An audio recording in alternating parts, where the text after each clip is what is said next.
Hey adventurers! Today I'm going to be doing a book review for Dust. Dust is written by Kara Swanson. It's a YA fantasy book. So I'm going to jump right in using our normal rating system so that I can give you an overall rating of this book. So jumping right in with characters, there's two main characters. It's first person POV, it follows two different POVs, and that's Claire Kenton and Peter Pan. And these are really fun characters to follow. Claire is a young adult struggling with the grief of losing her brother, or rather, her brother went missing several years ago and she's struggling with that aspect. She's an orphan, an outcast, she's largely pitied, and she never really fits in anywhere. Peter Pan, you all know Peter Pan a little bit. This is the Peter Pan of Neverland, but trapped on Earth and flightless, actually. He's his normal, quirky, prideful self, still fighting against growing up. Overall, the characters in Dust, these are the two main characters. There's several other supporting casts that play an important role in the story. But of these two characters, of all the characters in Dust, they were so lovable. I loved them. They were well-crafted, 3D personalities. They had both weak and strong sides to their personalities. Like within their personalities, they were strong and weak in some areas. And they just came out of the page and came to life in a really amazing way. The characters were put in positions where they had to make myriads of choices that showed the conflict that they have been in and that they are in. It really reflected well their personalities.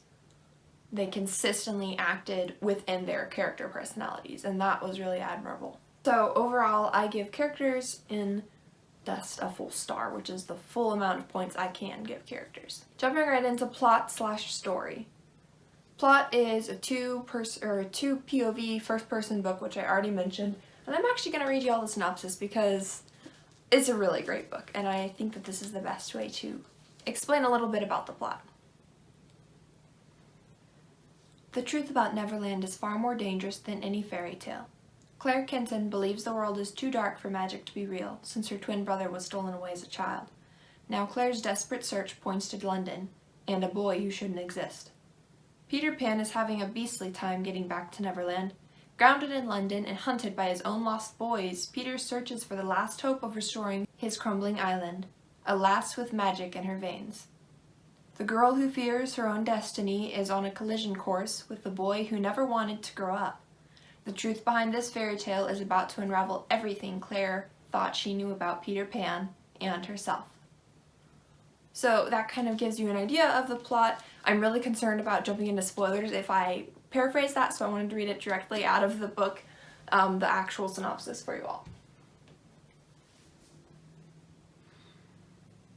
The plot in this book was, the first thing that came to mind when I was thinking about plot is that it was predictable in the right ways. So I had an idea of where the story was going. I knew what the intended and desired end goal was, but I didn't know how we were going to get there. I wasn't disappointed in it, and I wasn't able to predict everything that went on, and that made me really happy. On the topic of story and plot, there was a trope that was executed that wasn't my favorite, and I'm going to talk about it actually at the end of this review. It's my one negative thought on it, but I did end up giving plot/story 0.75 out of 1 stars for this because of that trope, and I'm going to come back to that and explain why I thought what I thought.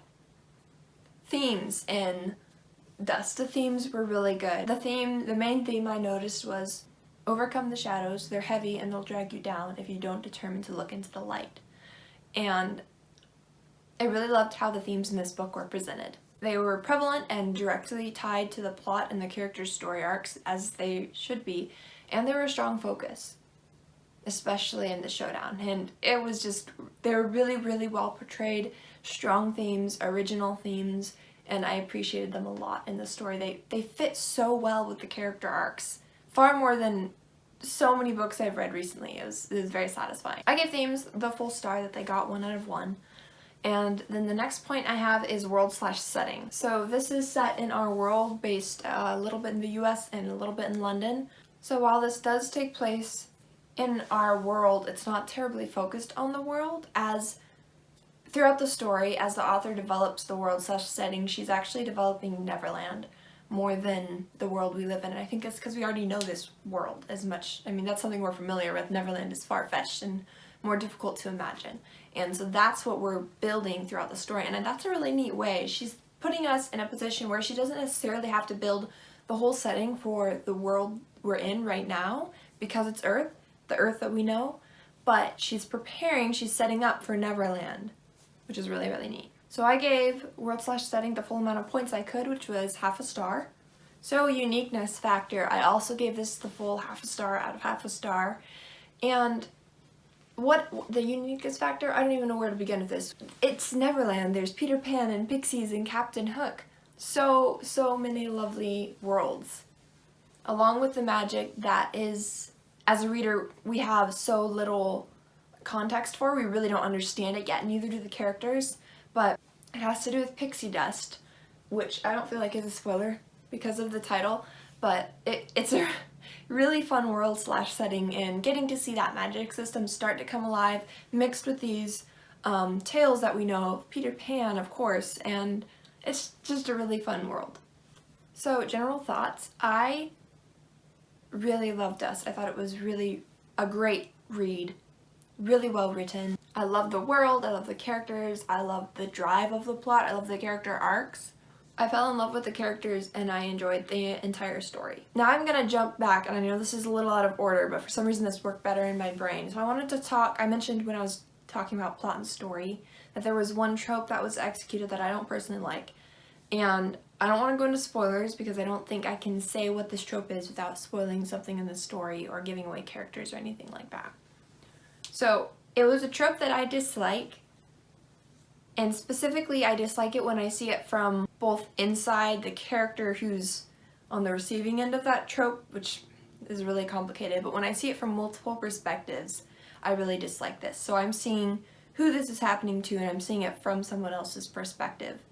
And as a reader, I dislike it because I feel like I should be able to stop that. I want to stop this bad thing from happening, and I can't. That being said, this trope was executed as well as it could be, I think, and the cliches characterized into this trope were not there, and that was really, really fantastic. So what was up with the trope is that it's something I personally don't like to see, but it's not something necessarily bad. Tropes aren't necessarily bad. When they're executed properly, like this one was, I mean, the characters still acted within their character, within their personalities. The actions made sense. It worked. It just worked.